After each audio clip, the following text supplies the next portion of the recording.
Welcome to the Scene Snobs Podcast.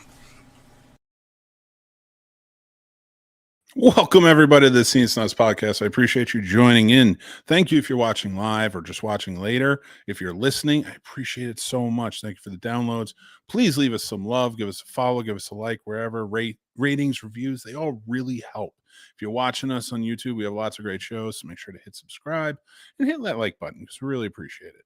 Guys, we got a great show tonight, and I have so much to cover, so much to talk about. And we have great guests. Now, these are three guys who have been running a podcast game for a long time. They do it quite literally, probably the best. I love the Candera podcast, and we're going to bring these guys on in just a little bit. We're getting started, so please feel free to join in the comments. We got a lot of fun topics to talk about. What we're going to be talking about with the Candera guys tonight is lessons we've learned from sitcoms from the 70s, 80s, and 90s. Everybody had a very special episode. And there's plenty of lessons to be learned, whether good or bad, and we'll get into it. And then after that, we're going to do another Ask Me Anything. We're going to talk about some stuff. You got stuff you want to talk about with podcasting. You want to talk about with movies and the movie industry. What's going on with the writer's strike? What's going on with anything, really? That's as long as it's within my purview. We will get into it. Feel free to ask me. If you just want to know what my favorite color is, go for it. Then I have another Did I Fix It? Comes from Dan the Man, Master Shake. Gave us a great movie recommendation in Cocktail from 1988. And I'm going to try and fix it if I can. Let me know what you think. Want to sound off, and we'll go by it. All right, but I really want to get into this real quick before I bring the Candera guys in. We have a strike. The writer's strike. WGA went on strike as of midnight last night. If you guys don't know what that is, it's Writers Guild of America.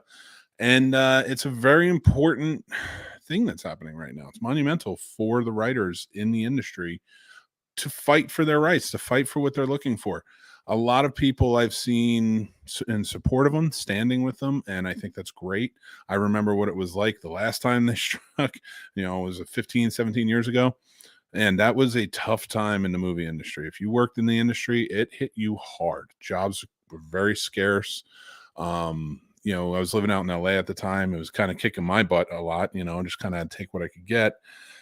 And a lot of it was independent. That's why I have such an affinity for independent films, not just watching them, but working on them, because they really saved my hide, helped me pay my rent back in the day, especially when this is going on. Do I blame the writers in any way, shape, or form? Absolutely not. I think we have a stigma in this country where somebody goes on strike, we tend to complain. I don't know where that comes from. Why are we, there's a lot of good people out there who support. Don't get me wrong, but I've seen a lot today, especially a lot of surprising indie filmmakers that I know coming out and kind of not bashing the strike, but joking it off a lot. And that's not cool. These guys and gals are just trying to survive. They're trying to get what is owed to them in an ever-changing world where we have streaming services coming into more of the foray, and the studios don't want to give up much when it comes to that. They just want to get paid more. They want not just that, but they have a lot more in their demands. And it's not much, really. It's really not asking a lot. They're not gouging anyone. But what happens is, of course, when it comes to all these negotiations, one side comes with demands. The other side, which would be the studios, will come back with counters. And they'll keep going back and forth till they can come to a resolution. I'm not trying to mansplain that in any way, shape, or form. But a lot of people don't fully understand it, and that's why I'm trying to say it. So that's for them, not for you, if you understand. But listen, condescension aside, I'm just kidding. There's a lot going on in this, and it can be a scary time, especially for people who are working in the industry. A lot of you sitting at home, you're going to be missing out on a lot of shows. A lot of things are going to go away. Right now, we know all the talk shows are taking a break, except for The View, of course. I guess they're just going to wing it, but whatever.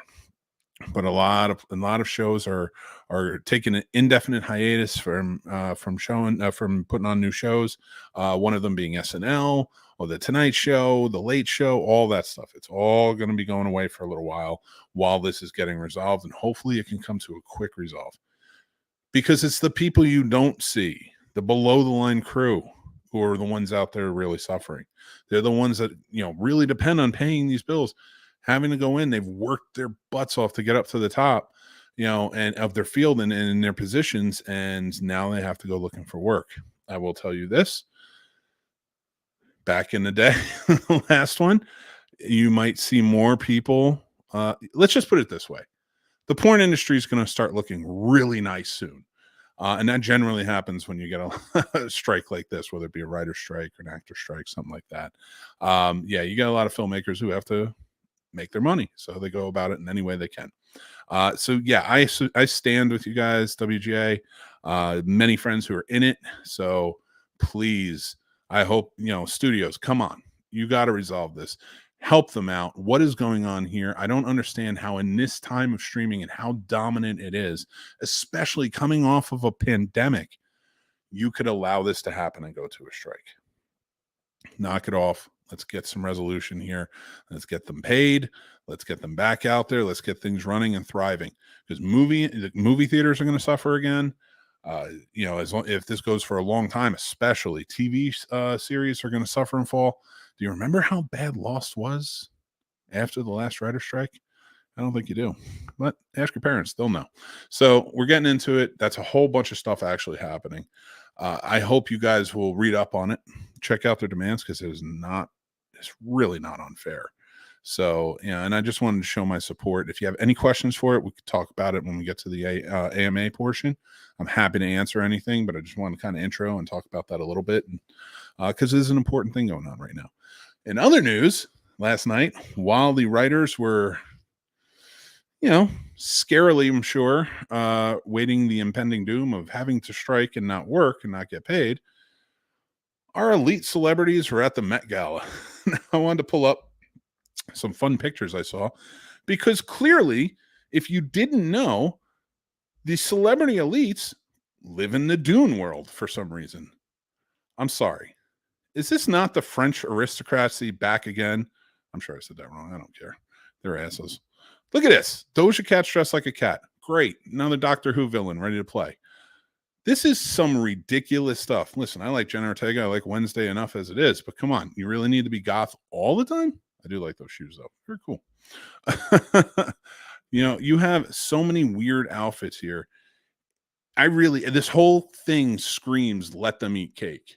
It really does. And the impending doom of a recession on top of this, with the debt ceiling coming up in June. If you don't know that, go look it up. We have all of these celebrities out at the Met Gala for another year of just looking weird. Weird. Who wears this stuff? Why is this like the pinnacle of fashion? I realize we're staring at Pedro Pascal's legs, and I'm sure some of you are perfectly fine with that. But what is this stuff? I don't fully understand it. How is this the fashion that stands out? Who wears this? Where do we go with this? It's just a show, and I get it. And I'm okay with the dog and pony show, which is exactly what this is, but it's starting to become tiresome. It really is, especially with everything going on. It's just, I see things like this, and I'm like, this just seems like bad taste. The people who are putting together your stories, the people who are putting together your the movies that are making you famous and things like that, are they're struggling to be heard and get paid a fair wage in their industry. And this is just out there blowing money in stupid costumes. Look, oh my God. He looks like a trash bag matador. Come on, Diddy. Get it together. Beetlejuice's wife is there. And Anne Hathaway doing her best impersonation of the Devil Wears Prada. Guys, I see this stuff. It drives me crazy. I just don't understand it. We got a lot of comments. Before I bring everybody in, let's see what everybody's saying. John Wass is here. What's up, buddy? How you doing, pal? Chris, what's up, Mick? Snobs Nation, how you doing? Thanks for joining in, guys. I appreciate it. Writers are sadly undervalued. Very, very. And even what they're asking for now is not much compared to what they were asking for the last time they had a strike. That's kind of where I was going with it, Stirred. Hey, how you doing, buddy? How you doing, AJ? Good to see you. And Chris, give them chocolate pie. Yeah, we'll get there. All right, guys. I want to get out of this a little bit. Again, if you want to talk about it on the AMA later, we can. But let's talk about sitcoms, shall we? I'm going to bring in my guests. These guys are great guys. If you haven't checked out their show, they do some great interviews, things like that. So definitely. And they're all wearing normal clothes when they do. These celebrities are all wearing the normal clothes, not this Met Gala stuff. So, although I would talk to them too. I'm picking on them, of course. I have Jack, Jeremy, and Randy here from the Canned Air Podcast. What is up, gentlemen? Mick, how are you, sir? What's up? I'm doing well. Let me take this off. I don't want to block anybody. So there you go. How are you guys? Thanks for joining in tonight. Well, thanks for having us, man. This has been a long time coming, huh? Oh, man, I'm so excited. I really am. You guys are awesome. Last time we were on your show. Oh, I'm not awesome. Get out of here. Come on. I got to tell you guys, last time we were on your show, we talked about mullets for quite a long time. Well, we talked about mullets on multiple episodes of our show, Mick. Let's not forget. That's still popping up here and there, too. It was a great topic of conversation, and I didn't realize how much we could get a squeeze every last drop from that conversation. Bottomless well, the mullet is, right? It really is. And I don't know, at one point I saw one. It was on TV somewhere. I don't remember who it was. And I was like, you know what? I'm coming around on it. And then I had to lock myself in the closet, and then I had to pull a Paul Bettany from the Da Vinci Code and just start hitting myself in the back. Like, get out of here. And then you realized it was a man bun, so it's all good. Fair. So, guys, welcome to the show. Before we get started, I want you guys to take some time. Tell us what the Canned Air Podcast is for maybe some people who haven't seen it or heard of it, and let's talk about it a little bit. Sure. Again, we are the Canned Air Podcast. We've been doing this since 2013, so we're about to hit our 10-year anniversary. That's very exciting. It's hard to believe we've been doing this for 10 years, but damn, here we are. Yeah. But we just we like to laugh, talk about things you may have forgotten, very much like kind of what we're doing here today, kind of. And I don't know, we like to get cool guests on to talk, voice actors, producers, screen actors, just anybody that might interest you. We try to get on the show and pick their brain with them, hang out. We have a good time doing this. What am I forgetting, guys? Just all the wacky shit we get into. I mean, well, don't oversell it. But we can be wacky, as Randy said, I guess. But check us out at cannedairpodcast.com, Twitter at cannedairpod. Though I gotta say, our Twitter is slowly dying. With all the changes to Twitter altogether. It's just kind of become something I don't check in with as much as I probably should. But Instagram at canned_air. You can find out more about us, keep up with the show and find out what we're doing. And all of our funny little quippy memes. We're on TikTok too, right? There, Randy? We are. I got to post some shit. I'm a little behind on it. So, well, I actually have to give you a lot of credit to tonight's topic, Randy. Oh, God. It is your TikToks and your Instagram reels that really got me thinking about it. And I'm like, all right, let's pick out a good topic for these guys because they know their stuff. And I was watching some of your reels and I'm like, you know what? Let's talk about some very special episodes. Hot dog. I saw you, Randy, and I thought about the Bicycle Man episode of Different Strip. Don't know why. Burn. I picked on poor Randy, but he is a great guy. We all pick on him because he's a great target. Guy, not target guy. Yeah, never any danger of me having any type of self-esteem when I talk to you guys. You absolutely should. You're the best of us all. Waiting for it. Both your co-hosts immediately were just like, "Well, you can hold on to that one." We'll let him have it. We'll give that one to him. They immediately went on strike as soon as I said that. Why'd everybody leave? What the hell? Well, I thought it'd be fun to do this one more conversational than like listing things off. But I mean, I know we've all kind of come with some lists to talk about, but let's really get into it. First off, let's talk about sitcoms of the 70s, 80s, and 90s. They're not built anymore like this. No, they're not. No. Certainly not. The absurdity of sitcoms back then Oh yeah. was just insane. Not even just the special episodes, just the absurdity. Yeah. And I got to tell you, as I'm going on, and I started like doing some more research as we were going and things like that, it became this thing that was just like, I didn't realize just how in depth so many sitcoms went on this topic. Yeah, you mean on the special episode? Oh yeah, Yeah, it's surprising, isn't it? There was a lot that came to mind immediately, but then I was like, I'm still going to Google this to see what's out there, and there were so many things, including Arnold and the Bike Shop, that I'd forgotten about. But yeah, and some I wasn't even aware of. Yeah. Well, let's talk about some. So, what are some that really stuck out to you before we get into all our lessons learned? What are some that really like resonated with you and maybe helped you make decisions growing up? Oh, shoot. I mean, shit. I always learned, if you're bullied on the playground, just make a time machine that turns you into Bruce Lee and kicks some ass. But There you go. God. Oh my God, I forgot about that. What is that from? Stefan and a stupid tank. Yep. Family Matters. Family Matters. Oh yeah, This wonderful show. When they introduced that stupid tank that they would go into, and listen, people, I'm not talking about an awesome tank rolling through. I'm talking about just this big room, this little porta potty. Yeah. Steve went in, and he came out, and he must have shit something out because it was cool afterwards. God. Oh. I guess that must have been late episodes because I don't remember any of that at all. I'm pretty sure it was like season 3 they introduced that. I must have fell off the wagon early then. There were all kinds of. You're still talking about Family Matters, correct?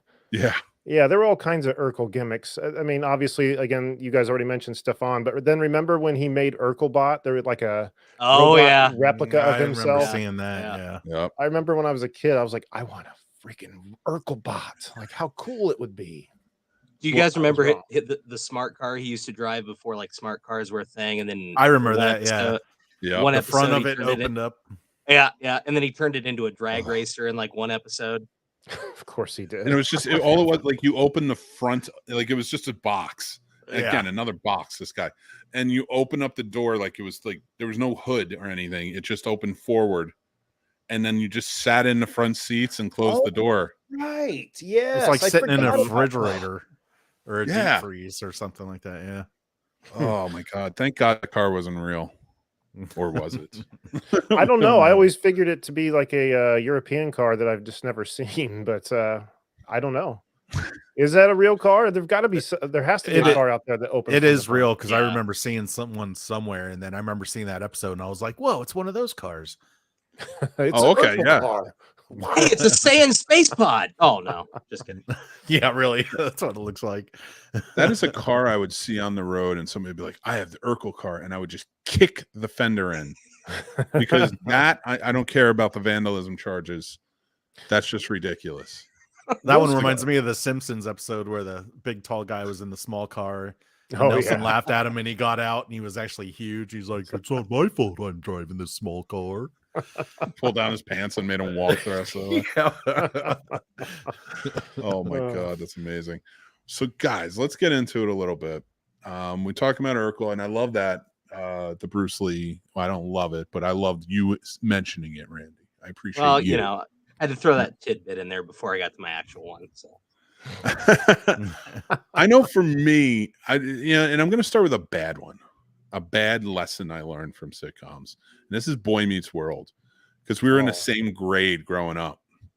And then all of a sudden, like the very next season, like we were in the same grade the whole time. And then they went into college and it was just like, what? Just left you behind. I'm going into senior year. I'm like, you just skipped. We skipped right to it or something. It was weird. But they taught me. I remember I had to bring a progress report home one Friday, and I had to get it signed by my parents. And I was like, oh, I don't know what I'm going to do. I'm freaking out. It was not a good one. Sure. You're not worried if it's good. They didn't hand you one, so if it was good, yeah. Right. So they handed it to me. My teacher handed it to me. He's like, "You gotta get the sign and bring it back." I was like, "Ah, damn it!" And I watched Boy Meets World that night, and they got a progress report, and they had to get it signed. And Sean showed him how to do it, like how to unsteam the envelope, so you could do it, and then like all that, and like it was just a whole episode. And I did it, and I had my brother sign it because he could do the thing. And my brother was he's like sitting there, and he's only a couple of years older than me, and he's just like this. I can't believe I'm doing this. I can't believe I'm doing it the whole time. I'm like, you're doing it. I need this done. And I don't think my parents ever found out until now. Well, wow, you are smooth and grounded. They won't watch this. Dude, you should have done like on the Cosby Show and done like the handwriting. I think it was the Cosby Show where they were trying to get like hey, I can read your future by doing your handwriting or something like that. Yes, that's I think right. that was Cosby. Oh, what was it? He had all the papers, right? Yeah. No, that was Fresh Prince of Bel-Air. Was that Fresh Prince? Yeah. Okay, my bad. Carlton walks in and goes, "Oh, Will, are you still trying to get them to sign that progress report for that?" Oh, yeah. And like he gets caught, and like everyone collectively was like, "I want to punch him right in the face." Little snitch. I just want to punch him.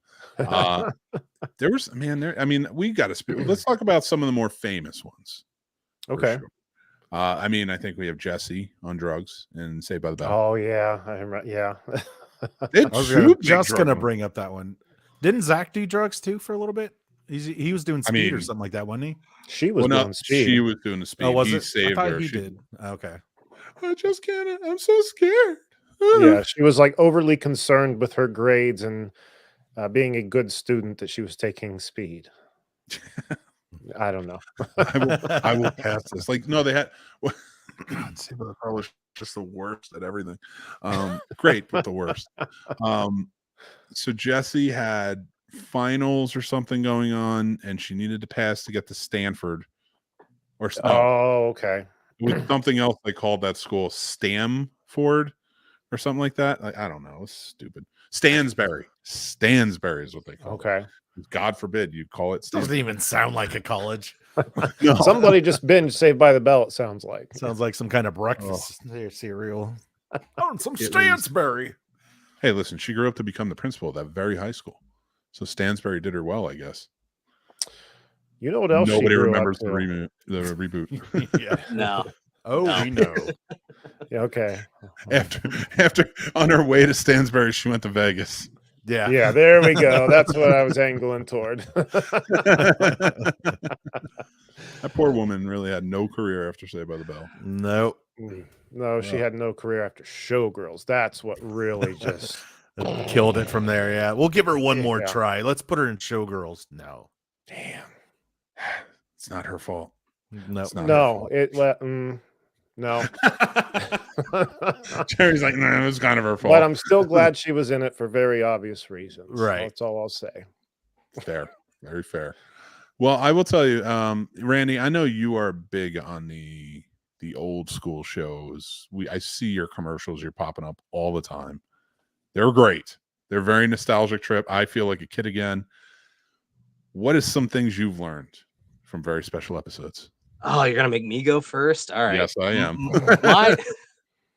I've kind of got a two-parter, but my kind of not so big one is there's a British sitcom I used to watch a lot called Are You Being Served?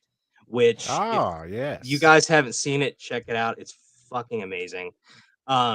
It's basically, it takes place in a department store. And the thing that always just kind of struck me, and it wasn't just one episode or one, theme or whatever. It's just like how all these different people that are just totally off the wall, completely different walks of life in the freaking 80s could totally get along and just get through the working day by not killing each other. So Okay. Okay. I've never heard Okay. of it. I'm trying to picture it in my head. You know, Oh well, I'm off to a good start. Okay, so I've learned nothing from that. You've taken everything away from the show. well, so glad I could be a part of this.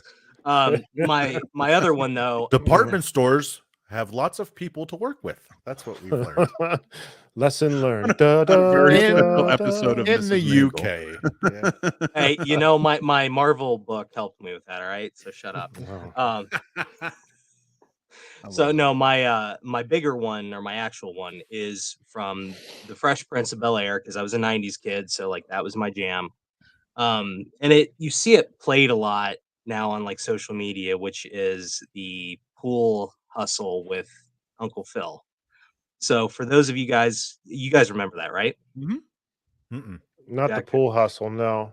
So Will gets in with a loan shark and he totally gets hustled and ends up losing like the family car or something. So Uncle Phil comes in and totally plays dumb, like right off the rip, loses a bunch. And he's like, well, I think I'm getting this. I think I'm getting this. Let's play again. And the guy ups the ante to like $100 a ball or something like that. And Uncle Phil just on a dime is like, Jeffrey, break out Lucille. And he just destroys this loan shark. But kind of what I took from that is always stay humble, because there's always somebody with a better hustle out there that will put you in your place if you don't. I had a very different lesson from that one. Hustling pool helped me pay for things way back when.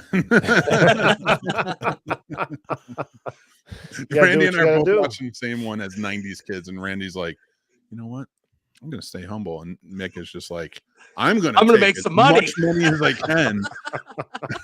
Randy's like, I suck at pool. I'm not going to hustle anyone because I'll get my ass handed to me. That's what I would have come. Oh, be nice. Randy's a great pool player. I haven't played pool in years, but I love playing pool. I get my ass kicked, but I still enjoy it. Same here. Or do you really? Or are you going to break out Lucille in the end? No, I guess there's only one way to find out, Mick, how much money you got on you. Oh, no, my pool days are over. You'll win every day. I might as well just give you the money. There you go. I like that deal. See, that sounds like a trap. That sounds like bullshit right there. Setting himself up as a ringer. Look at him. Yep, Yeah. Yep. So, Jack, let's go to you next. All right. What's something you've learned from a sitcom in the 70s, 80s, or 90s? One now, episode. Is this What? color or is this before color, Jack? No, you might not even know this show. So, Lucy, not. I love Lucy. One sit time. back and listen. An episode of Growing Pains I know that taught show. me I was a hoping lot somebody would bring this up. about prejudice and racism. When Because Michael Kirk Cameron is so prejudiced and racist, right? No, he wasn't. Dick Van Patten actually was, which was kind of weird to see in that episode. Because He was such a dad's dad back then. Yeah. Yep. Now nobody Yeah. knows who the hell he is, but like back then, 8 is enough. I know the name. I can't remember who he is / was. He was the king in Spaceballs. Yes. Oh, okay. Yeah. Gotcha. But Mike Seaver got a job working at a convenience store, and it was the graveyard shift, and his parents didn't like it because it was dangerous. And so the manager, which was Dick Van Patten, changed his schedule so he'd work in the daytime, and Raj, the Middle Eastern guy that worked in the daytime, was going to be the new graveyard guy. Well, no one thought anything of it until somebody said something about the manager being racist or something like that, and Kirk Cameron was like, no, he's fine. And he ended up doing something in the store that the manager caught and was like, Mike, did you do this? And he was like, yeah. He's like, oh, okay, don't worry about it. But then the manager found out that it was actually Raj that did it, and he was ready to fire him. So then he came back home one night. The parents are talking to him, and he tells them all about it. And they start getting kind of upset because of the racistness going on and the prejudice about it. Yeah. And it was really kind of cool because the dad was just like, oh, he's being prejudiced. This isn't cool. Blah, blah, blah. You should talk to him. And the mom was like, well, I don't want him working, graveyard. I don't want him getting shot. So it was kind of like a double-edged sword that they were kind of battling about. That's a really good one, and that's a cool one to kind of get into with thinking about it from the perspective of parents. Mm-hmm. And now, like back then, you're like, what? You're gonna just let them deal with the racist? That's what you're gonna do? And then now, as parents, you're like, yeah, no, that's messed up. Make them quit. I mean, that's probably the best bet. Mm-hmm. But like, yeah, I don't want my kid being in danger. Like, how do you like work that? They got heavy back in the day, man. They did really too. And that episode was the first time that I ever heard the word ass on primetime TV, because Dick Van Patten was like, "You're a wise ass," and I was like, "Oh." I didn't know that. Oh, so this is an adult show. Yeah. I can't even say that word. Mom, I learned a new word. It's, if I can piggyback on Jack's pick right there, because my pick kind of is the same thing, but a different show. Do you guys remember, of course you remember the Cosby Show. Do you remember the spinoff to the Cosby Show called A Different World? Oh yeah. Great show. Yeah, it was a good show. And there was an episode where I can't even remember their names. I remember, was it Dwayne Wayne with the flip up glasses? Like, I wanted those glasses so bad when I was a kid. We all did. Oh, I thought he was cool as shit, man. And what was his butt? Was it like Ron? I think, I can't remember, but Ron, Ron was his buddy. Okay, well, they were at like a football game or something and made a bet with these like fraternity jocks, and they lost. And toward the end of the episode, they're going back to their car in the parking lot, and these guys were bitter about losing and had spray painted across the hood of his car the N-word. And boy, a different time. Let me tell you what. That shit wouldn't really happen today, would it? But I didn't know what it meant. I was very young. I had never heard it before. I could tell, by listening to the show and hearing the audience's reaction, seeing the character's reaction. I had to turn to Mom and be like, what is happening? What's that word mean? And then she just like laid it out on me, what racism is, what that word means, and how it affects people and stuff. It was like, and that came from that show. It's crazy how these things, I don't know. I guess this is the very point of what we're here talking about. Very important lessons we've learned. You know what? That's actually a great to get to the more serious side of it with that. Because we can joke all day about a lot of different very special episodes like Jesse. Oh, I've got some joke ones too. Oh, we'll get there. But I want to add to this, because if you remember Family Matters, that one episode where Laura was dealing with bullies, and they spray painted that on the N-word on her locker. Yeah. And like having to deal with that. And then they did another that show had so many. And they did it at a time where like you weren't seeing it, when Eddie gets roughed up by the police officers because he was in the wrong neighborhood, as they said. That's right. I forgot about that. Yeah. And it was like so much that you're hearing about. And my dad was a cop, and that was like one of those things where it's like, what is this? What's going on? And that's where they have to, I kind of liked those times, having those special episodes, because I feel like I did learn a lot about racism, about things like, because they're always being called into question by your favorite shows. Yeah. And what's going on. And you're learning, you didn't know anything. You're a kid. You're going to turn around. Randy and I were just, sitting there while Jack was already had a job at the warehouse. Yeah. I'm sorry, Jack. I had to piggyback, if you don't mind. That's fun. Jack's like, turn this shit off. Cheers is on. Son of a bitch. I'm out of here. Speaking of, hey, I love Cheers. Speaking of lessons that Family Guy has taught, Family Guy, Jesus, Family Matters. I don't know if I learned anything from him.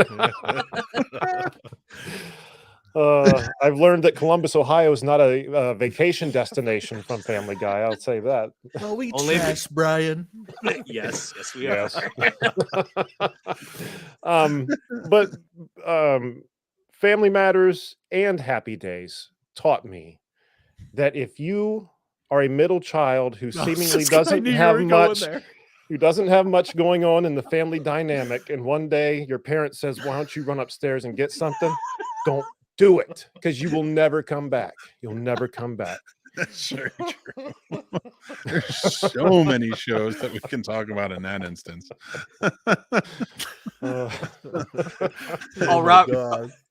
Robert Stack, we've got an unsolved mystery. We got to.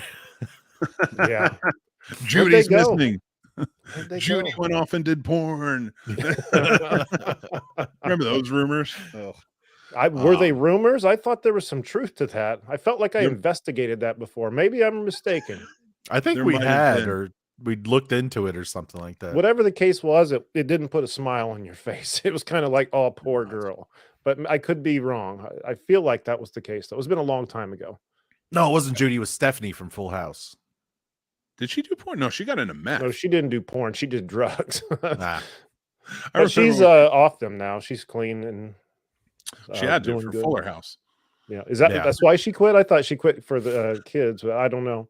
Well, there's an agreement. There was actually an agreement on Full House that only one person from the cast could be a degenerate. So when she gave it up, Aunt Becky had to go and become the degenerate on that very special episode of I Paid for Nikki and Alex to get to college. They're not really on the crew team. Aunt Lori, what Aunt was her Becky. name? Becky. Aunt Becky. Lori Laughlin, yeah. Lori Laughlin, thank you. Boy, oh boy, I crushed on her hard when I was a kid. Like she was gorgeous. I mean, she still is, but now she's a felon, so I'm okay with it. okay. I'm on me. I'll go up to the attic if Jesse wants to stay downstairs. No problem. There you go. One thing I remember a lot in the very special episodes, and I specifically remember Walker did an episode, but like Mr. Belvedere did a big one, was kids with AIDS. Oh my God. I remember the Walker one. Haley Walker Joel didn't Osment. have AIDS. Yeah. Jesus. But there was a Mr. Belvedere episode where they had a friend and he was born with AIDS due to a blood, or no, he wasn't born, but like as a baby, he got a blood transfusion. Oh, okay. And he had gotten AIDS from it. And so like everybody, I remember every parent is like freaking out, pulling their kids out, like protesting that this kid needs to be booted. And like Mr. Belvedere to the rescue. No, that's not what AIDS is. Let's talk about it. He did more for AIDS than I think the entirety of the 8 years of Ronald Reagan's presidency. Well, that's probably true. Certainly more than Walker had to do for it. Now, speaking of Ronald Reagan, though, which do you guys think had more of an impact on kids like not doing drugs? Was it the sitcoms, or was it when all our favorite cartoon characters got together and told us that drugs are bad? I think it was when Nancy Reagan showed up on Different Strokes and was like, just say no. Yeah. Damn, wasn't she annoying? There's so many. No, that was a very special episode. You ain't kidding. Yeah. Why don't you, for anybody who doesn't know, why don't you explain, Randy? Because you're the man at this. You know all this stuff from the 90s and 80s. I'm not the man, but I can't even remember the freaking title. Was it like Cartoon All Stars or something like that? Cartoon All Stars, like maybe I think it could have been To the Rescue or something, but it was a project that was funded, oddly enough, by McDonald's. Was it?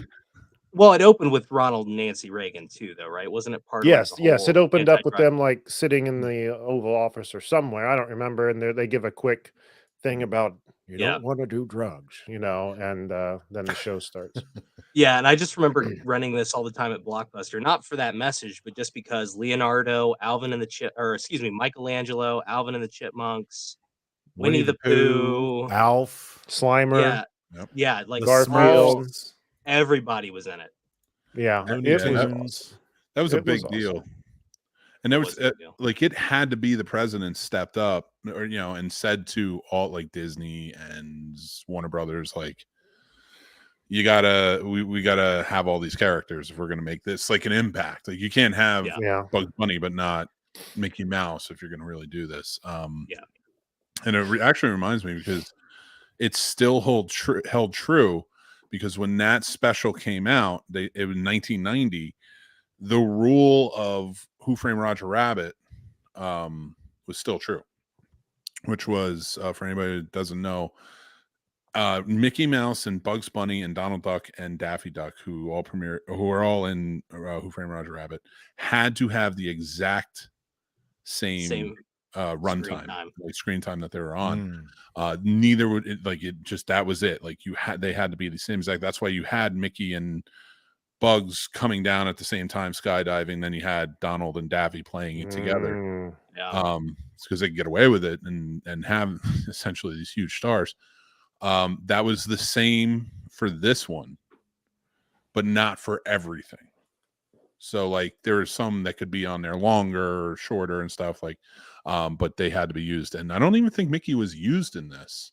No, not in the one I remember. I think there was another one that wasn't quite as popular. I feel like that I read that somewhere, but yeah, there was no Mickey in that initial one, the most popular one. Well, they did was they had the I think they had DuckTales. It might have been Huey, Dewey, and Louie, but I don't know if all of them are in it or not. I can't remember. There's a I think lot. it was, yeah.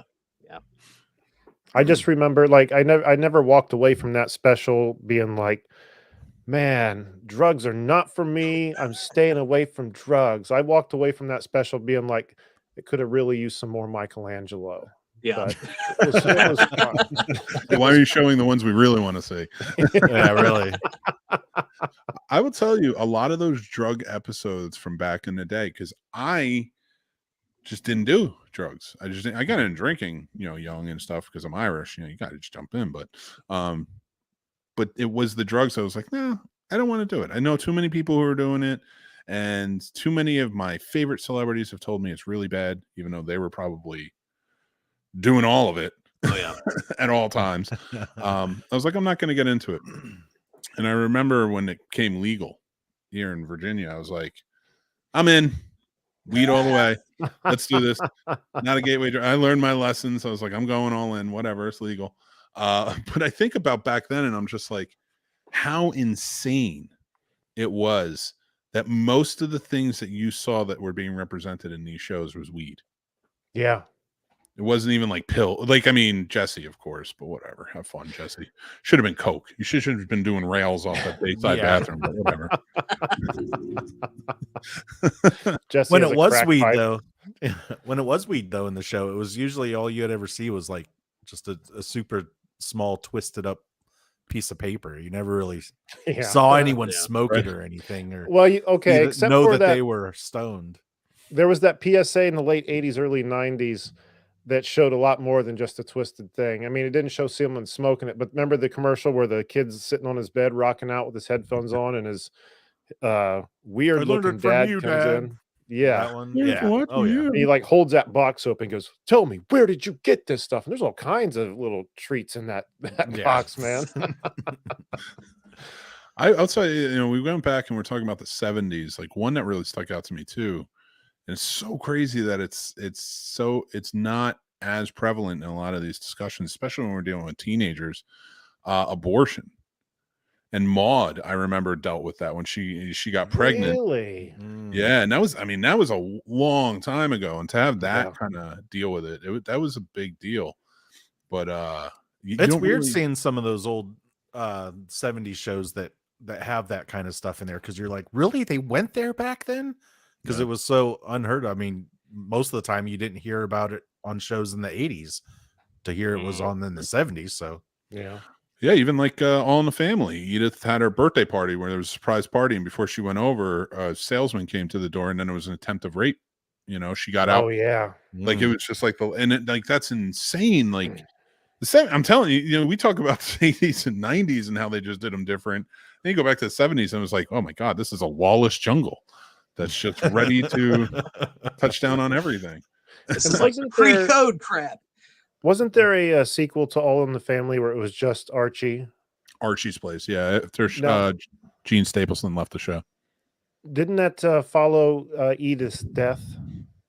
Yeah. She wanted to leave the show, and I don't know why I know all this, but she wanted to leave the show. You know what it is? I'm really obsessed with characters. Oh, that And okay. of Sorry, I famous was confused. I didn't realize that was her name. Oh yeah. And she left because she wanted to like start doing Broadway again, and so like they just revamped the show, and it just became Archie's Place, and he owned a bar, and he started doing that. I watched I don't know if it was the first episode of Archie's Place or what it was. I think it must have been where he's just alone, realizing that she's gone, he's alone, and that, thinking back to all the times he was just an insufferable ass to her, and like, man, I hope I really loved you. It was really sad. Even when you watch it today, it like really pulls some tears, man. Oh yeah. mean, things like that always like kind of weirded me out in a lot of ways in terms of you think about death on shows and how they deal with the grieving process. And now I understand times are different back then, and men were men, and that's how it was. You either were John Wayne or you were pussy, for lack of a better term. But you go back and you watch a lot of these shows that dealt with death in like the family or a friend or something, or even if it was just a one-off, like my aunt died and now we got to deal with it. It always astounded me how quickly by the end of the episode everybody was okay. Yeah, I would have loved to have seen shows where like, and actually Alex Keaton on Family Ties did a really great episode. It was a very special episode where his friend died in a car crash. There was no drinking. There was no drink. I remember that. Yeah, and they did the whole. So like he's dealing with the guilt because he was supposed to be with them. Yes, but he was too busy, and he kind of like kept blowing his friend off. And again, it was just a freak accident where he died. And the next two episodes were him dealing with it. Like the psychologist that he's talking to is a voiceover. And as he's talking to him, asking him questions and really getting in depth about mental health. Like I rewatched that after I had a friend pass away a few years ago. And I rewatched it after that just by happenstance. And I was like, wow, they're really dealing with grief and the whole aspect of like what mental health is and how to deal with things, right? Which you didn't do in the 80s. People don't want to talk about that stuff. Is that the one where it was done kind of like a stage play where the lights would come down and it would be a spot? Yes, that episode was so good. That one does not get talked about enough, and it was a fantastic episode. Yeah, that show had a lot of heavy moments. Period. Like when the dad had the heart attack, that was scary as hell. And then didn't the creepy uncle kiss the daughter? I can't remember exactly the details. I saw that come up today when I was kind of looking around online. We're still talking about Family Ties, right? Yeah. I don't remember that episode. I remember the drinking. Tom Hanks played Elise's brother, who was the mom on the show. And in the first episode he was ever on, because he was on like 4 or 5 episodes, but the first episode he was ever on, he had a drinking problem. Like he was drinking vanilla extract at one point. That's how bad it was. Like it was very. Wow. I think I remember that one. Yeah, it was a very exaggerated alcoholism, but like he just showed up and he started drinking everything he could, and he was hammering, trying to get Alex to drink with him. And it's just like you watch it. It's like, yeah, it's very exaggerated. He's playing it very funny, but it was really interesting to see how they dealt with it. And even seeing Tom Hanks that early on, pre-Splash and all those big things. Yeah, he was young. Yeah, I don't even think he had bosom buddies yet when he was on there. Probably not. Yeah. And he and at the end when he's really like distraught and he realizes that he's lost like everything. This is his like before rock bottom point, and he hit Alex, and that was his rock bottom. Like he really played a really good dramatic role in that. Sure. I'd have to watch that. I haven't seen that in years. One of the. Go ahead. No, sorry, buddy.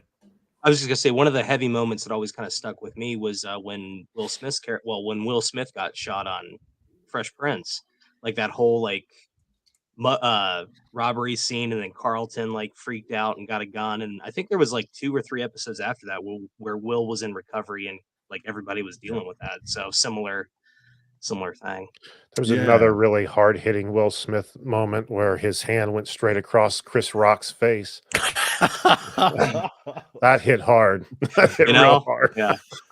Not as hard as his wife hit him on Red Table Talk. He saw that show was canceled and he's like, thank God. They need me again. I'm doing Bad Boys 4. Chris, you bring up a good point here. I have several retired military friends who want to move here for THC for their PTSD. It's real. Yeah, man. Oh, yeah. Oh, military. I mean, that was what was it? MASH. Who died at the crap? The colonel died. The first colonel died when he left, because he left the show and they killed off his character. It was shot. His helicopter was shot down. That's right. That's what I'm thinking of. Yeah. It dealt with that really well. And MASH was really good for, and actually, I'll say MASH and Cheers were both really good shows for continuing things that happened in a previous episode. Right. And not just to be continued, but like 5 episodes down the line, they're still dealing with Coach dying, you know? Yeah. Mm. So, but the last episode of MASH, where you have Hawkeye dealing with his guilt and his grief of making it home, was beautifully done. Beautifully done. I love that. That was a great episode. You know, There, do you guys remember news radio in the 90s? yes, I think I know which one you're going to go with. I can't wait to hear it. Yeah, well, yeah. Phil Hartman was a regular on that show, and after he was murdered, that next week they came back, and they were all in character, I guess, and they were just doing kind of a clip show of his best moments, but they were tore up. Like, it was so heart-wrenching because, I mean, everyone loved Phil Hartman aside from that show. He was a national treasure. Jeez. Oh yeah, That was rough, but you could see that they were just obviously beside themselves. actually, if you remember, John Lovitz joined. Yes. I was trying to sit here and remember who joined, but yes, you're right. Yeah, John Lovitz joined, and they were good friends before they were on SNL together. They did Groundlings together out in LA, and supposedly Phil Hartman was the type of guy who just liked doing Groundlings, but he did so many things. He did artwork for a lot of albums, especially Alabama albums, stuff like that. Like, Really? he just had his hands in everything. Wow, I didn't know that. That's all he wanted. He just wanted to do his comedy. He just wanted to do Groundlings.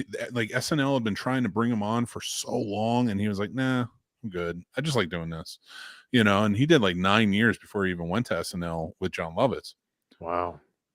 Well, I guess he wrote. It was either for Groundlings or something else. He wrote a recommendation, I think, for SNL for John Lovitz to join. Oh wow. Huh.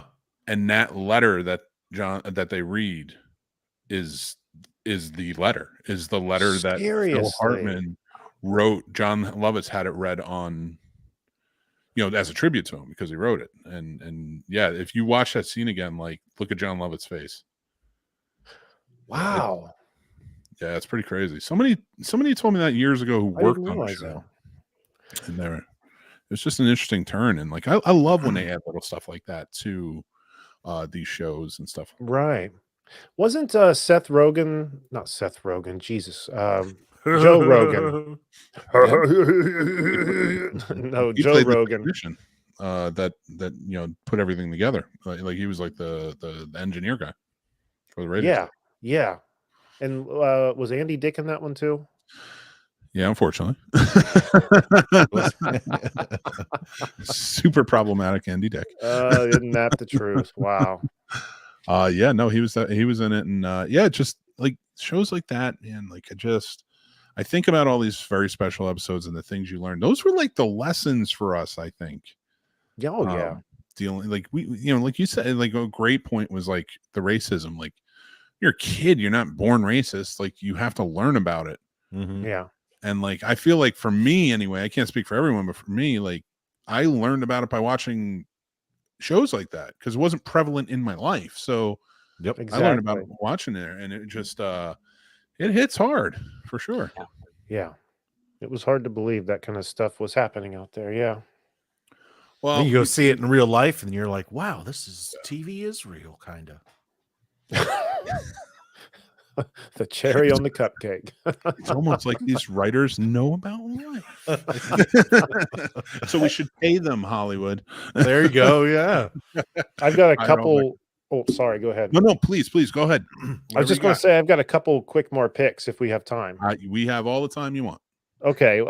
First being, and this one kind of irritates me because I had always thought it was just something that Brooke and I remembered. I had never heard anyone talk about it. And then within the past few years, you start seeing little memes about it. Pissed me off. But at the same time, I was happy that we weren't alone in remembering it. Did you guys watch Punky Brewster? Oh yeah. Oh God. Mm-hmm. Is this a refrigerator episode? It's the refrigerator episode, man. That was horrifying. Yeah. That was horrifying watching that as a child. Like you were watching this kid die in front of you for the most part. So I think that, I mean, not that I ever like had an urge to get in a refrigerator, but That every episode time kept I me from opened- ever getting in one. or any kind of even closets. Like, it freaked me out. Like, I think it's partly responsible for claustrophobia.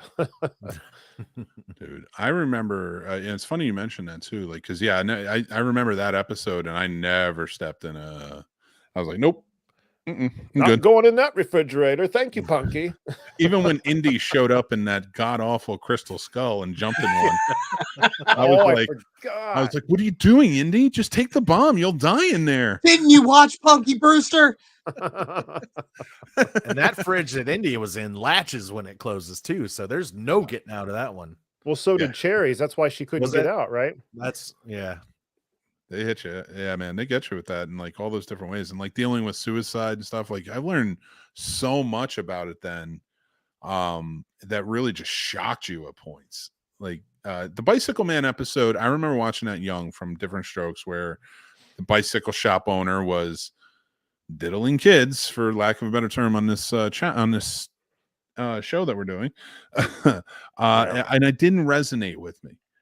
It was when I watched a movie. It came out like 88 or 89. It was like, I know my first name is Steven. And it was about this kid who got kidnapped and taken in by a child molester. And it was a true story. I watched this movie by myself. And I was like, this is horrifying. I never want this to happen. I would like run away from cars if they were slowing down by me. I was like, nobody's going to kidnap me. And it's stuff like that, which is good. And we should know it as kids, and we should be able to, talk to our kids about it. But it's stuff like that like just once I saw that and I was like, this horror actually exists in the world. Wait a second. And then I started thinking about the Bicycle Man. I'm like, what was he doing? And I went right back to it. I'm like, I've known about this too long. It's funny you say that. Like you'd always get scared when a car would slow down next to you. When I was very young, I was almost abducted. And I thought this was a false memory, but my mother reassured me that, no, that actually happened. We lived way out in the country, and I was playing in the driveway with some like toy trucks, and you know how you dig holes and then, put the dirt in the truck and, do play construction or whatever. And I was out there by myself. Mom was in the house there cleaning, and a car pulled right up in front of our house and stopped on the road. One guy stayed in the driver's seat, and the other guy got out, looked both ways, walked around the car, and his eyes were on me. He was walking toward me, headed toward me. And he got about halfway up the driveway, and Mom came busting out the door, yelling and screaming at him. And he took off running and jumped in the car, and they sped off. And at the time, I was so young, I didn't realize what was happening. But as I got older, I was like, did that shit really happen? Because, Holy shit. Yeah, it dawns on you like, oh, that's what was happening, I think. Oh So it was no question. It was no wonder my mother was so overly protective the rest of my growing up. Oh, I don't. Yeah. I mean, I don't know about you guys, but the kids will go outside and play in the yard, and I'm like, out the window. I'm like, I know I have to give them like freedom, but you've got every reason to be concerned. Yeah. This world's Really? Nuts. Yeah, very special episodes. Keep showing us that. Yeah, that was my contribution to this very special episode of the Scene Snobs. How about you guys? You got Randy? I know you got some. Jack, I know you got some. Let's finish off strong. Let's hear some stuff you really learned from the very special episodes. I can't think of any other ones that other than that growing pains one, man. That one has always stuck. Like as soon as I read the topic for the show, I was just like, boom, that one stuck in my head big time. I've got another one. What you got? Unless Randy here. Go ahead, man. This wasn't a very special episode, but it's a valuable lesson I learned on Seinfeld. And that would be the double dip episode. Because it's something I have never thought about until I saw that. And I'm like, holy shit, you really are putting your whole mouth in the dip if you do that. You really are. That idea and that lesson festered so much in my brain that it's like gone to like any type of communal, like potluck or food kind of things. I'm very selective. Like if they bring in pizza at a workplace or something, I better be one of the first people there, or I'm not having pizza. You know what I mean? I don't know who's been over it. I don't know who's touched it. Yeah, I think it all stems from the double dip episode. My mom actually taught me that lesson before I saw the Seinfeld episode, but I always thought it was, oh, come on, Mom, really? And then I saw the episode, and then the light came on and was Well, like, TV says it must be real. TV is real. Yeah. I I live my life by that. Yeah, you have It's smart. Yeah, especially after 2020. I mean, come on, we have to. Yeah, really. Like, we're learning our lessons. You eat it through the mask. But you sit there and you watch these things, and something like that is really smart.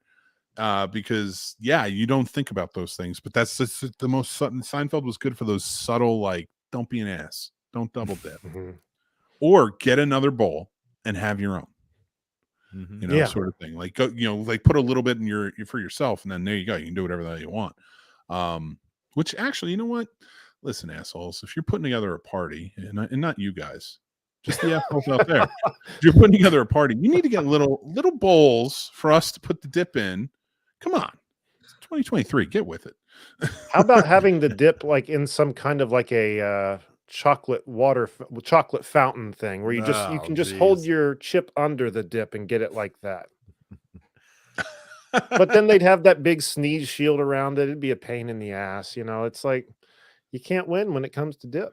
You'd have to come in at certain angles to get through the shield, the sneeze shield. Hold your chip with tongs and hold it in there.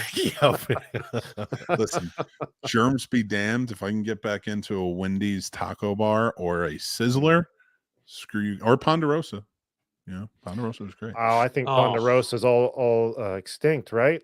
Oh yeah, they're all out gone. here. Yeah, there's still one in Marion, isn't there? No, that only lasted maybe 6 months. I think it wasn't around very long at all. All right.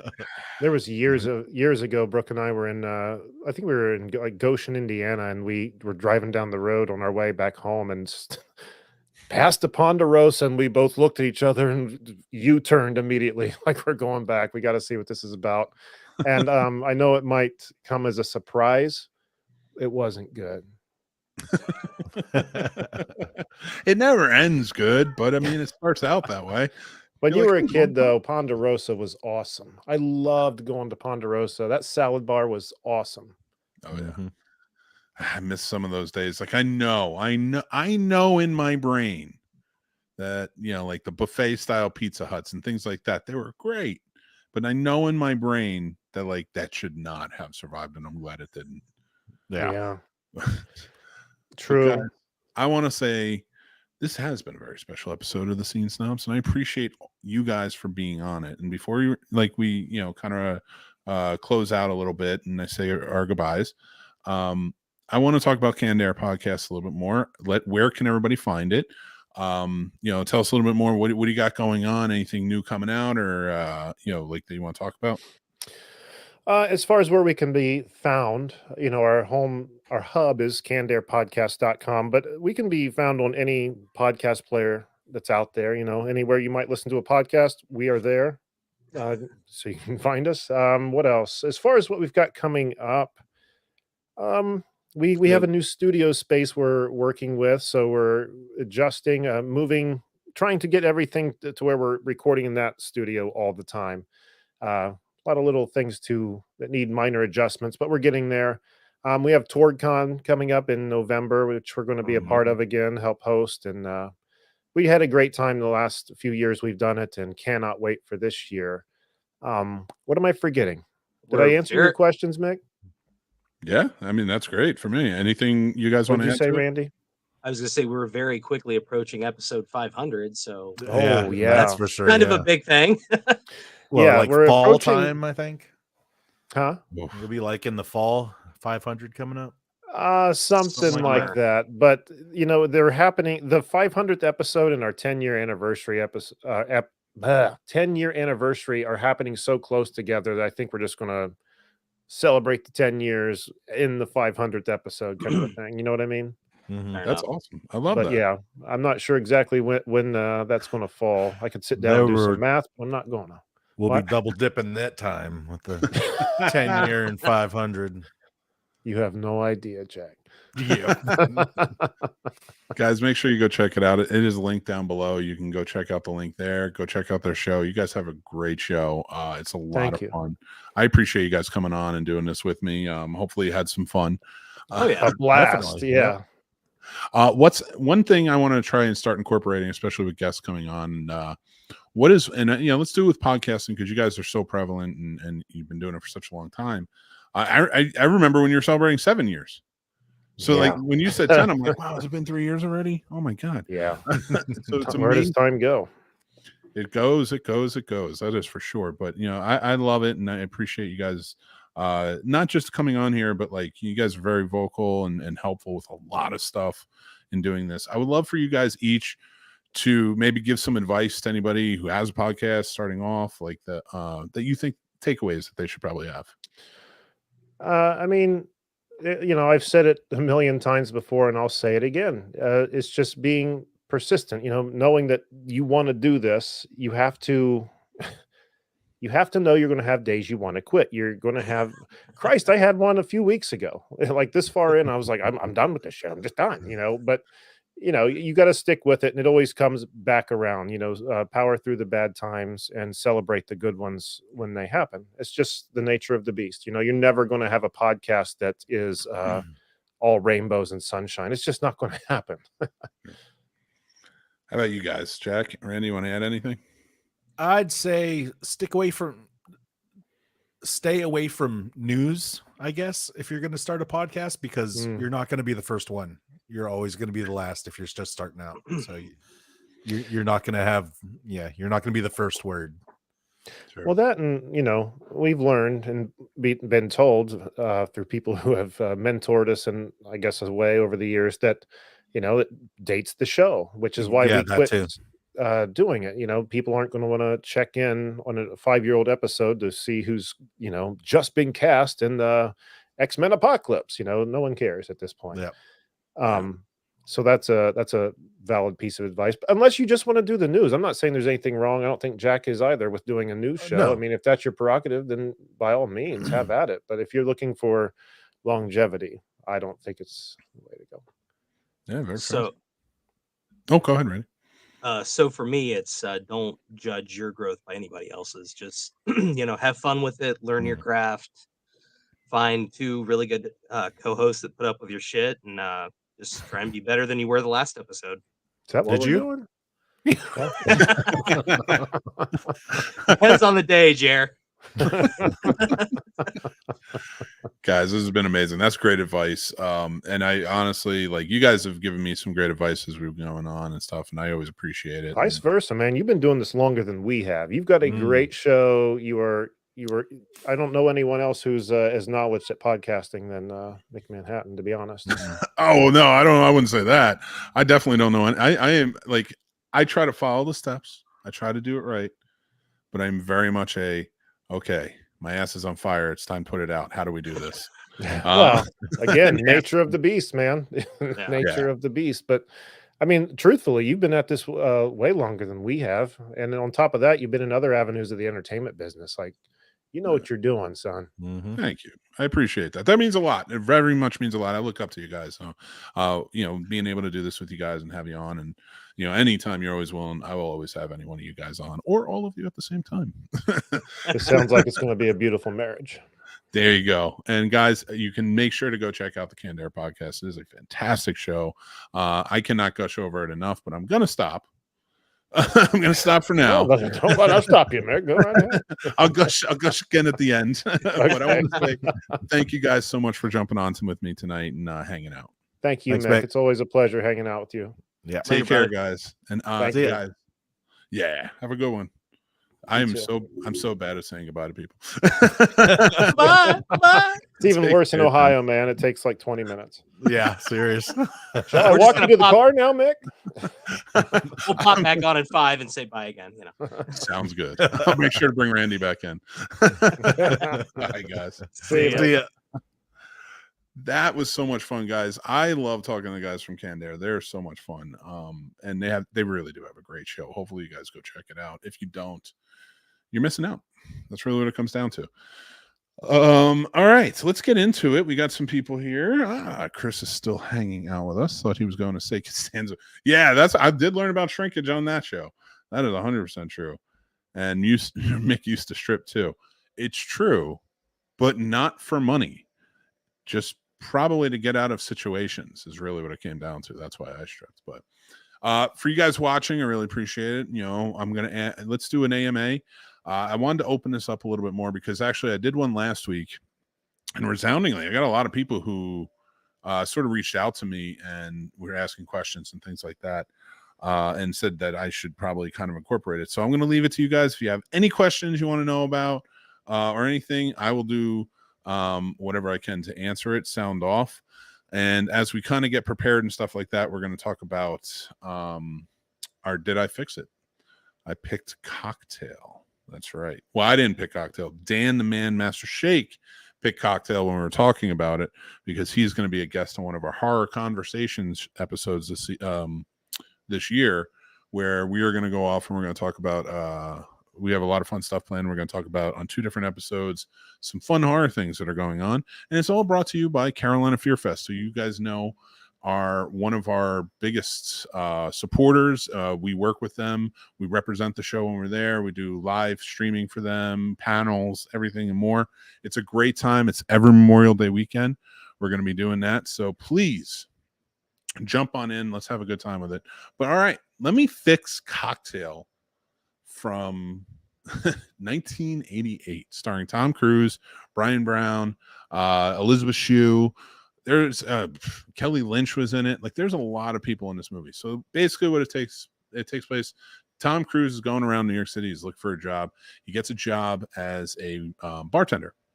Now, he's never bartended before. He's new to it. He's coming in and he's really trying to hone the craft. And he gets picked up and mentored by Brian Brown's character. You might remember from the FX movies from the 80s, fun little adventure movies. And you have a good time with. Well, he learns the craft. They're doing great. They're making tons of money. They have this whole plan to kind of go off and start their own bar and do their own thing and be bartenders and make tons of money down in, like, I think it was in Jamaica or something. They were looking for resort jobs down there or to buy their own resort or something like that. So the problem with this movie, it's a fun movie. You get into it. It's a really fun movie, and it's not badly written or anything. It's very well acted for the 80s. The problem is it's so insane and absurd what we're getting into. So it's about bartenders essentially. And now listen, you can tell a lot of dramatic stories that take place in a bar. You can tell a lot of dramatic stories that bartenders go through. But it always seems to me like when you know, like Cheers did it perfectly in a very great comedic twist. But it always seems like whenever you start putting a movie that takes place in a bar back in the 80s, everybody knows martial arts and it's crazy, or it's a murder mystery. This is basically what happens. Basically how it goes down in Cocktail. Cocktail, its biggest problem is it didn't know fully what it wanted to be. And I think that's where it suffered the most. It really needed to kind of hone in on what it wanted. So, like, you have a murder mystery going on. You have betrayal between friends and sleeping with the other's lover. You have an unexpected love interest step in and she gets pregnant and he has to make the decision. Does he want to still live in Jamaica and do this? Or is he going to go do the right thing and be with the woman? It's a pretty crazy, convoluted type of story. And I think that's how you fix it. Every aspect of the story is interesting, but you don't spend enough time on each aspect. You know, what happens with Brian Brown's character? What happens with the murder that happened on the boat? Yes, that is a thing. What happens with the betrayal of sleeping with each other's, betraying each other and sleeping with each other's lovers and stuff like that? And what happens with Elizabeth Shue and Tom Cruise's relationship, where she gets pregnant? She comes from a very wealthy family. They want him to have nothing to do with it, wants him to just go back down to Jamaica. We'll give you some money. And now he's got to deal with that. But it elongates this movie because it all happens at different points. Now, if you're telling the story of this guy's entire life bartending and you want to tell some crazy stories, there's better ways to do it than the way they do it here. Each thing acts like it's a domino knocking the next one over, but it feels like there's so many dominoes in between that don't fit in that bill or just weren't put down. So it's kind of like, what is happening? You know, you come to a halt on one and then it goes to here and it goes to here. you need to cut back on that. I think Cocktail would have been a really great story if you started out with these two guys who are bartending. They love it. One's mentoring the other. They're becoming great. They're becoming hot shots all over town. They're bartending in the biggest nightclubs and bars. And then you turn around and it comes back to all the little, extra parts that they put in. Like, I would have preferred, maybe they're doing this, they're hot shots, they're so close to buying the bar, they're getting ready, they're going to do it. He sleeps with Tom Cruise's girlfriend. Cut out the murder mystery aspect of it and where that all goes. He sleeps with Tom Cruise's girlfriend. Don't even introduce Elizabeth Shue like they didn't until he was in Jamaica. This causes him to quit it all behind because he's a hothead, goes down in Jamaica, decides to start bartending at this resort, and then you can continue on with having the baby line, stuff like that. And then maybe have them come back together in the end, start the bar together and stuff like that in a more reduced capacity. Because I think if you keep expanding on all this stuff and throwing in a wrench here, a wrench there, oh, this person, this turmoil, this, it just took too much away. I could say the same thing for like Studio 54. Studio 54 was also a very convoluted movie that told a lot of great stories, but it seemed like all of the great stories from Studio 54 they were trying to shoehorn into this movie. Now, going back to Cocktail, here's the story where you don't have a base like that, and I'm not comparing the two, trust me. But what I'm saying is you don't have that base with this. You have to deal with it as you have to deal with what's ahead of you.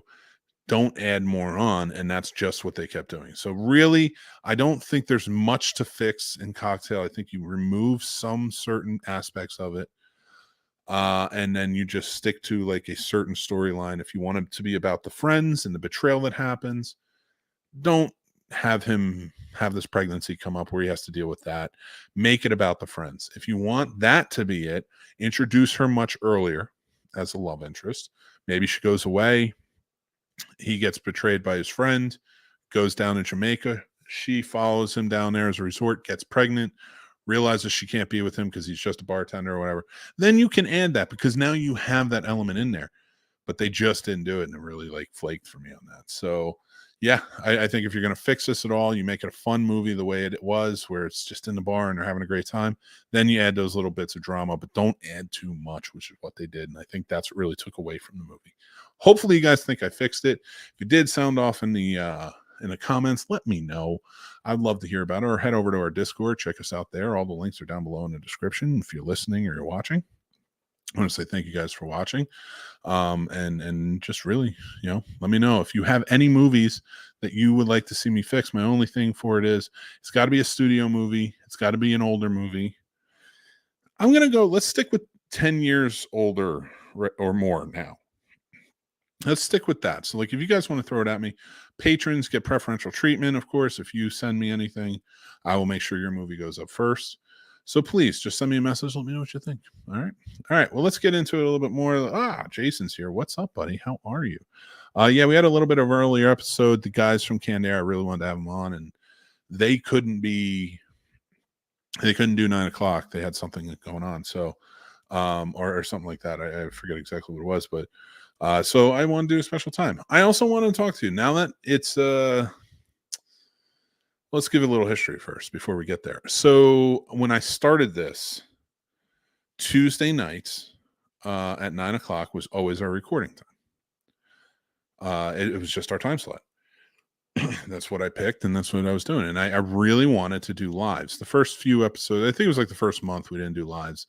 And then November, I started getting more into lives, but I think it was on Discord and a couple other things, but wasn't on YouTube yet. So, or we were putting them up on YouTube after the fact. We've had a YouTube for a long time. So for me, I always stuck by 9 o'clock. Then, when K2's on, as a co-host, 9 o'clock worked for him really well.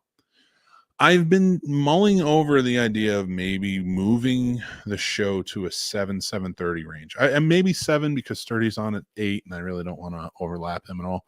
And if you don't know him, Harvester Sturdy, go check out his show. Absolutely love it. He's fantastic. He's a great guy. You should definitely go check him out. So he's on at 8 for his show. So like I try not to overlap on that. But if you guys are interested, I'd love to hear what you think. Do you think maybe a 7 o'clock start time would be better? And if it is, I might start doing that.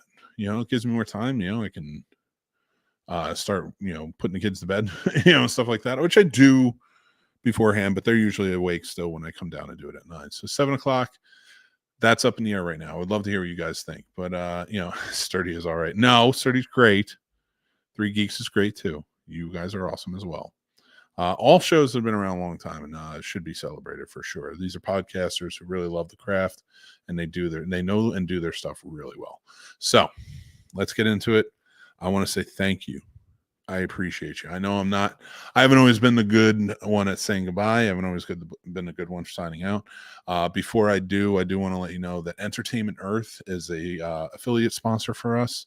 If you go down to our link tree or you go down in the descriptions, we have links for them. If you guys are collectors, anything like really the figures, the Funko Pops, different stuff all around, go check out Entertainment Earth. That's where I buy a lot of my stuff. Kind of goes behind me. That's where I got this Joker right here, and a couple other figures that you will see going up soon. Go check them out. If there's something that you want, please use our link down below. It's also, like I said, on our link tree, which you can find on our website or wherever else. We really appreciate it. It helps us a long way, helps keeps the lights on. And if you guys are also interested, go check out our Patreon. We'd appreciate you guys being a part of it. We have an exclusive show that you can go watch over there called Warp Factor Fiction. It's a Star Trek rewatch show, and we're having a really good time with it. And we're getting into season 3. We're doing it in chronological order all throughout the Star Trek franchise. And we're doing chronological order right now. So we're going on Enterprise season 3. Can't wait for it. Hope you guys will check it out this month. But yeah, that's over on and that's also in podcast format. And that will be the podcast will be a month exclusively on Patreon. And then after that, it will be available and you can check it out. But yeah, Patreon's reign supreme. So there's so many perks that you're going to have to do. Chris says, I work nights, so I'm cool with whatever time. I love it. I appreciate you, man.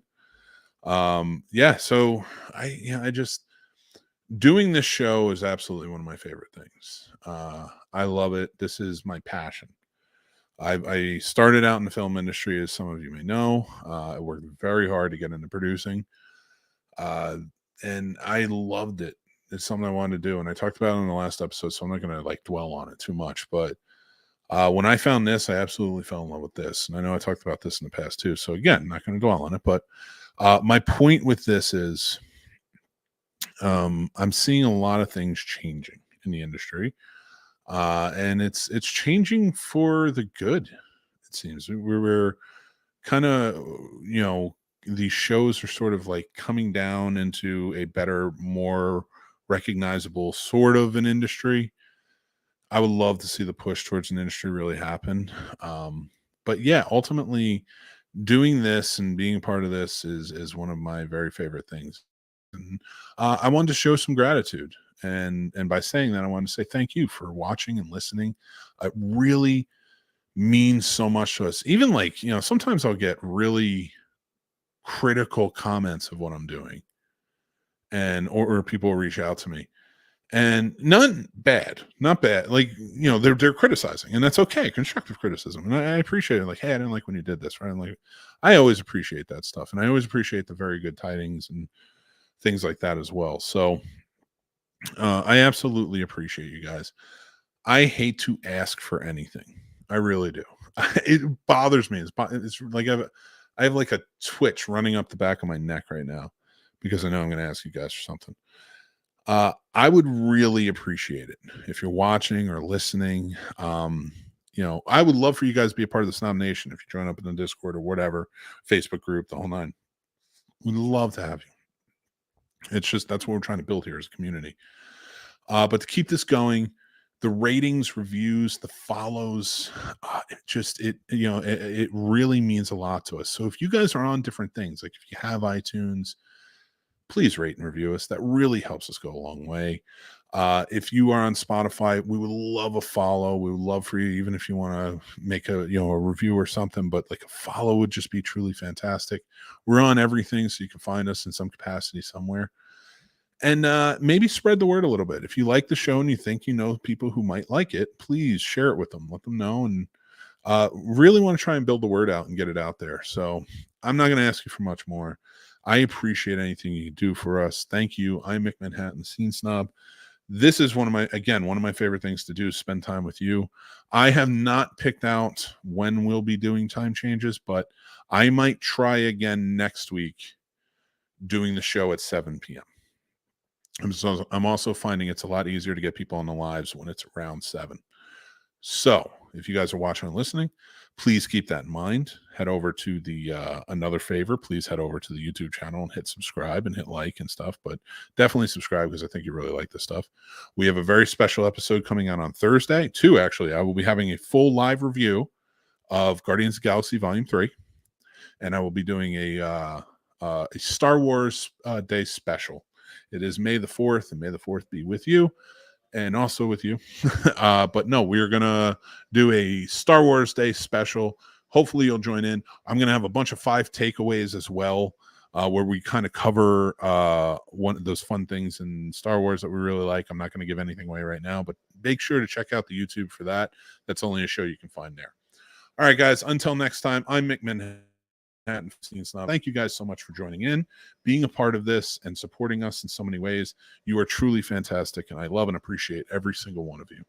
Until next time, take care and have a great night.